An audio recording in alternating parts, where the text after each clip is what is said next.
And now we will introduce the topic and our presenters for today. So as I said, this webinar is brought to you by eXtensionAUS, Australia's research-based learning network supported by GRDC, and has partly come about because of some of the connections that we have with the extension initiative in the USA. So today we're going to hear about a concept called the Internet of Things, or as our second presenter Darren refers to it as Digital Ag.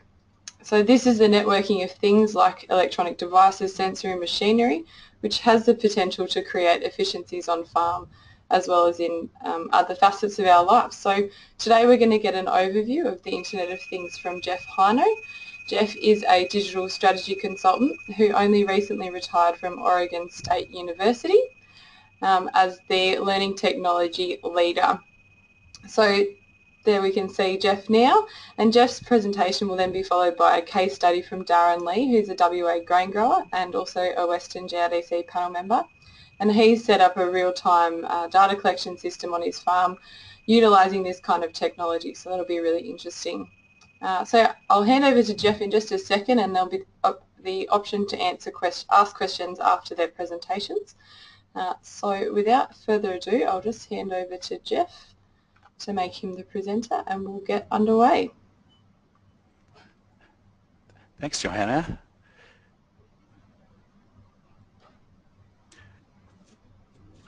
And I'm delighted to be here.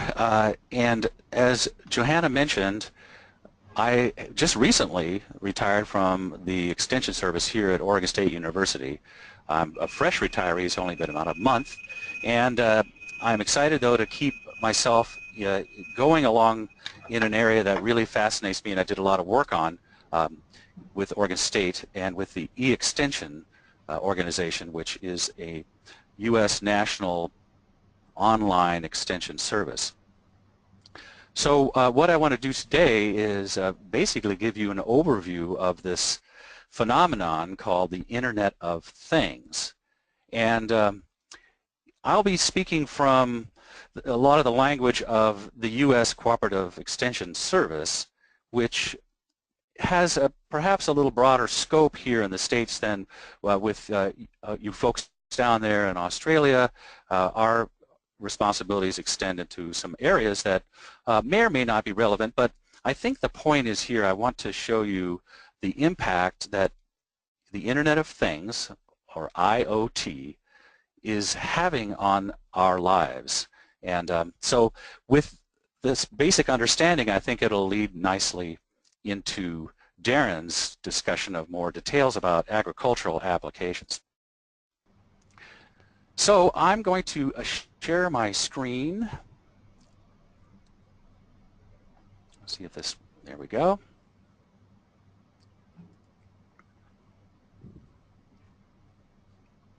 One moment, put it into presentation mode.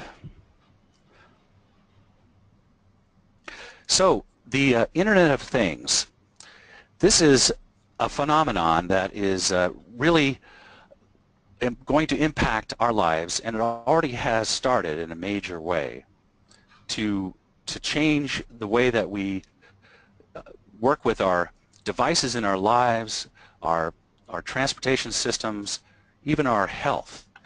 And it's going to be changing all of our jobs here in the years ahead, and some already are seeing these kinds of impacts.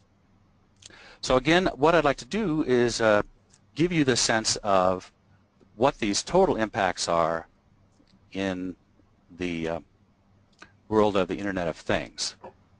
Sorry, Jeff, I don't want to interrupt you. I just can't see you in presenter mode yet. Oh, there it is. There we go. I think I had to push it one more time.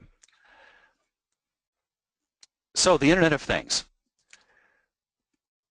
Really what it is the ability to use the Internet to control and connect and manage and monitor literally anything that has an on and off switch on it. And that can cover a lot of territory.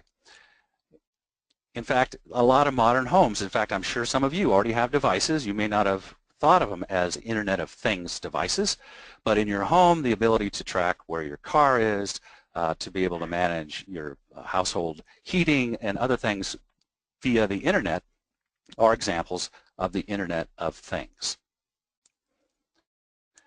So it's really designed to be able to create functionality where these devices in our lives can function together or independently. They can communicate with one another.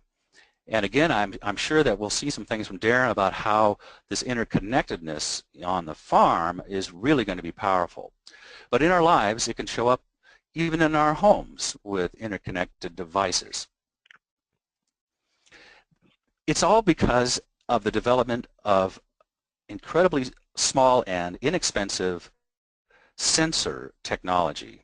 Here is a list of some sort of common IoT sensors, the kinds of sensors that can be attached to devices to determine things like temperature, humidity, the presence of particular gases or chemicals.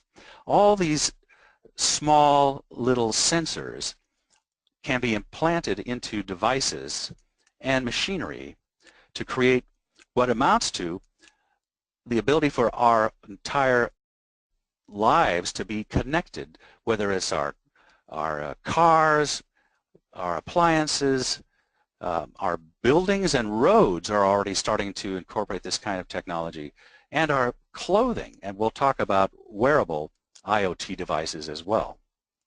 So it's going to give us really an unprecedented control of our lives. In a way, it's kind of as if the planet has developed a nervous system. And it all comes down to the ability to tie together all kinds of industries, whether it's healthcare, transportation, financial, energy-related, and agriculture, of course. They'll all be impacted by this ability to interconnect and feed large amounts of data about the status and condition of a variety of variables in our world. In a way, too, it all ties back very often to our smartphone technology. So in a way, the smartphones are becoming sort of our remote control for our lives. So right now, there are roughly 5 billion, and that's US billion, devices that are on the IoT connectivity. They have devices in them to control or send data. These little dots here show just one map of how many devices there are. Sorry, Australia should have been on there, but I didn't move the map enough. But in 2020, that's going to increase to over 200 billion devices will be on the internet. That's 200 billion devices. And the overall estimated economic impact of that is $11 trillion, US dollars. That's a heck of a lot of zeros. This is a huge market opportunity for a variety of industries. So why should we really care about this? Well, as I've been hinting, it's really going to be changing the face of human activity in both our personal and our professional lives. It's going to change how we work with healthy food, or even raising a family, practicing and managing our health, or conducting agricultural activities, all the kinds of things that all of us care about. So I want to show you some examples in these different areas, broadly labeled in terms of things like, where is IoT in health? Well, IoT is already revolutionizing our personal health monitoring. We're all using, many of us are probably wearing, I'm wearing my little Fitbit right now. These are individual systems that you wear that help you measure your health metrics, like how much activity you are engaged in, how you're sleeping, how much movement. These are just the beginning of devices that will really change how we monitor and know more about our health individually. But that also means, though, that it's going to provide a potential for providing health status directly to your doctor. And that could even mean that they can make adjustments to your medications or request a visit if they see data that might be of interest to talk to you about. And this actually is already occurring in the agricultural field. I have a friend who's working, Aaron Yoder is an assistant professor with the University of Nebraska Extension Service, and he's been doing research on wearable IoT devices that are directly related to agricultural settings. In this case, they looked at providing tools that allow the workers, in this case women, who are using a variety of hand tools to measure the impact of different designs of hand tools in an effort to try to better design them for women's use. Different kinds of geometry, different kinds of tools are required to make it work better. So here they can actually measure that using these devices, providing data to designers of agricultural tools. He's also explored how these devices can provide feedback on whether there's so fatigue or stress is occurring from conditions in the field. So it can provide agricultural workers a ready means of monitoring and gaining a great amount of data about the impacts of work on their health. So really it all moves towards the idea that IoT could give us a more preventative model for our health, because each of us becomes kind of a node on a network of big data that allows doctors or other specialists to understand how we're changing our behavior, perhaps as a society, or perhaps even as a particular agricultural field, folks involved in that. And we could be ready to understand that kind of data. It also showing up in food and nutrition. The modern kitchens are starting to have this kind of technology built in, where the refrigerators can monitor food supplies, update shopping lists, and make recommendations that could promote better eating habits. So nutrition experts need to be prepared at least to be able to help people understand the kind of data that's going to be coming from these devices and helping them have better personal health and eat better food. It also shows up in the transportation and monitoring of food quality as it's transported and stored. These IoT can monitor the shipping time or the storage temperature and help you keep records about where the food is in its movement from the farm to the table. So this can help a lot in terms of having a better food safety standards. And it's not just young people who are seeing this kind of technology. IoT is showing up in the kinds of devices that can help senior citizens better monitor their conditions, their overall health, and confirm their safety. So this could be the kind of stuff that provides families with some real-time information about senior loved ones they have as to their status and if they're okay. And it goes a lot further than the old TV ad that I've fallen and I can't get up. So it also affects the youngsters. Here in the States, and I'm sure in Australia too, kids are already working with the kind of technology that can be developing their own Internet of Things devices. They're using small little programmed computers that are only a few dollars to create sophisticated little programs. And this can show up in a school. So again, we just need to be aware that this is really coming for folks of all ages. But here's the one that I think everyone's here for. I keep seeing that probably the largest role IoT will probably play will be in agriculture, which is really the oldest science. And yet now we're seeing the ability of this new technology to bring some vast amounts of information to farmers about their crops and their soil and equipment. It really is the opportunity to gain even more of a precise practice of agriculture, where you're getting real-time access to information about harvesting and planting and early warning for disease prevention, coming from sensors that are placed in your field. And again, Darren's going to talk to us about a real-world example of that. So these kinds of applications are already showing up with farmers employing farming techniques in order to improve their efficiency by using these sensors in the field, they give them detailed maps of the topography, where the resources are, and look at variables like acidity in the soil, temperature, those kinds of things. It can access climate forecasts, predict the weather patterns for days and weeks, and perhaps quickly adjust the status of these devices that they're connected to make decisions to increase yield. And also, there's a lot more going on with equipment, and we'll touch on that, and again, Darren will as well.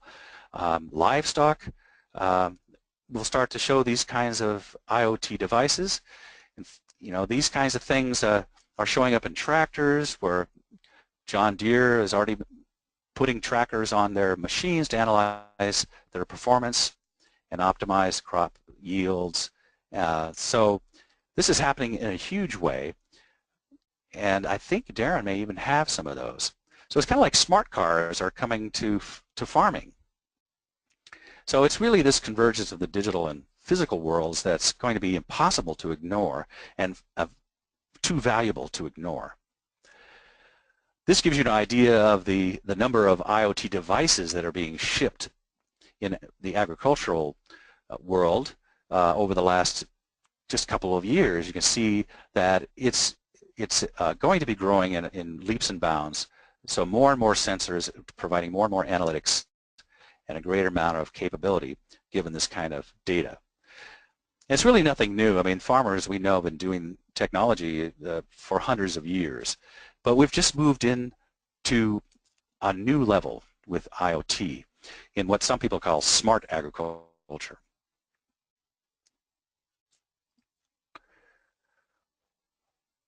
So the idea here, again, what could a smart farm look like? And again, Darren will help us see an example, but imagine that you've got soil moisture sensors alerting you to conditions that might get you to say, I need to put a fungicide application in, or open or close some drainage valves because of conditions that the sensors detected. It can allow folks to decide when to apply seeds and water and pesticides and fertilizers based on real-time data on the weather, soil, and water quality, air quality, and that kind of thing. And it's not just the professional farmers. Here in the U.S., we call them our master gardeners, or the home horticulturists, the folks that are got the small little home garden, but very passionate about it. They're going to be applying this technology, and I'm sure they're already out there experimenting with some scaled-down versions of IoT devices to help them grow better vegetables in their gardens. And cows are already wearing Fitbits. These measure the cow's movement, the diet, and as you can see, if it's attached to their tail, if their tail starts swishing in a particular way, it might indicate that they're ready to calve, and the rancher can get out there and help out. So all these biomonitoring devices could be are on animal, and potentially measuring heart rate, respiration, all those kinds of things to keep us abreast of animal health. And kids too. Again, here in the States we have the 4-H kids. They often have their animals that they take very fond care of for years and show off at the fairs. And they're probably putting IoT devices. Their animals are probably on the internet, a couple, I'm sure, if not more. So we have to be aware that this is happening in all levels of activity in agriculture. So what it amounts to is we have our clients, their homes, their lives, their jobs, their farms, their equipment, that all are going to be connected with this network of data and an exchange of information. And we really need to understand that connectivity, and we're going to have to be able to help people understand that connectivity and the data that it generates, because they may not understand it. Working with the farm community, for example, to help them better understand the huge, vast amounts of big data that will be coming from their IoT devices. It can also have a little dark side to it, even kind of creepy. I need to mention this briefly. But IoT does have a side because it does have the potential of putting out a huge flood of personal data that could be kind of complex as far as in security and safety. For example, there's a new Barbie doll out there that's connected to the internet, and you think that's pretty cool because it allows the kids to actually talk to their I seem to have gotten the reminders here. Let me try that again. There we go. That they could talk to Barbie, and actually everything they say is recorded to the internet, to the cloud, and Barbie responds in a logical way to their questions and conversation. Now that's fun for kids, but just think about it. Everything your child is saying is being recorded. So is that something you find challenging? And that's just a little example, a thin slice of the security issues that happen. And in farming, there are, I'm sure, many issues associated with the vast amounts of data and how it's used or abused. So really, what are we going to do to keep up in this really fast-moving and fast-changing arena where vast new skills are going to be required? It's going to change some of our job descriptions. It's going to change some of our policies and the kind of infrastructure that we may have to provide to help train agricultural workers and others in using this technology. So it's not like it's something all that new. Again, here in the States, and I know in Australia as well, the extension folks have been there working for more than a century since the Industrial Revolution to help people understand new transformations. And the one we're about to enter, the one we're actually already in, is just as dramatic as the Industrial Revolution. So my challenge to you is, will you be ready to move forward in this new world of IoT? So what can you start doing now? Well, I'd say start to do some reading about IoT applications that are specific to your areas of expertise. If nothing else, just a general understanding to kind of get a sense of where things might be headed so you can plan for that in your professional development and other activities. It may mean that you have to start thinking organizationally, developing a digital strategy about how you are going to be preparing for this new world of the Internet of Things. So with that, I'll say thank you, and I guess we could take questions now, or we can hold them to the end. But back to you, Johanna. Thanks very much, Jeff. Now, I haven't seen any hands raised just yet, but we'll just give people a minute or two to ask any questions. So feel free to do that by raising your hand at the control panel or just typing a question here to us as the panel.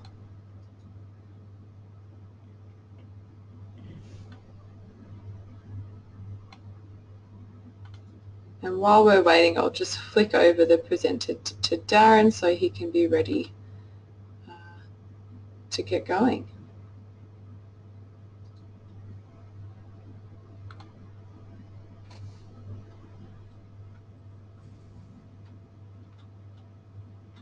Just had a thank you. That was a really great overview, Jeff. I think it really sets the scene to hone in on and focus on agriculture, in particular a grain farm. We've just had one question come in.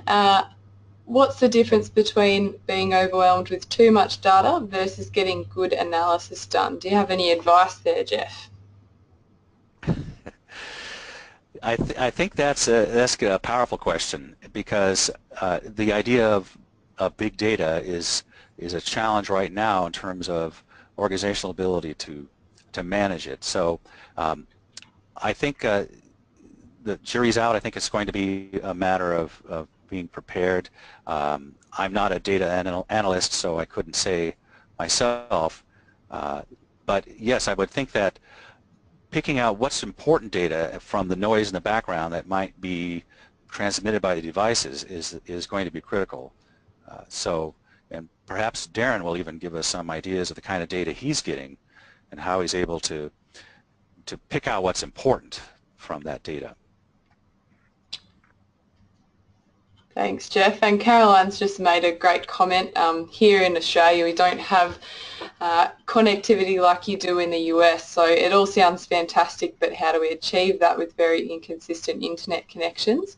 And I think Darren is going to give an overview there of how he overcame that issue, but obviously still quite a challenge going forward, and we're all very aware of that. Agree. And just one more question before we get going with Darren. Is it likely that this technology will make the gap between rich and poor countries greater? Any thoughts on that, Jeff?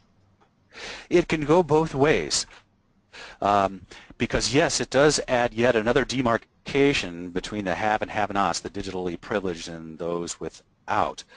But at the same time, I just started investigating some of the use of IoT in developing countries, and there's a massive amount of information starting to come forward that shows that the kinds of IoT solutions can be quite inexpensive, and a lot of developing countries are actually better connected with their smartphone technology than even some of us here in the first world. So there are solutions, and I think it's something I would suggest looking into, because I've just started scratching the surface of what's amounting to basically you know, technology design for third world countries using IoT. A lot of promise there.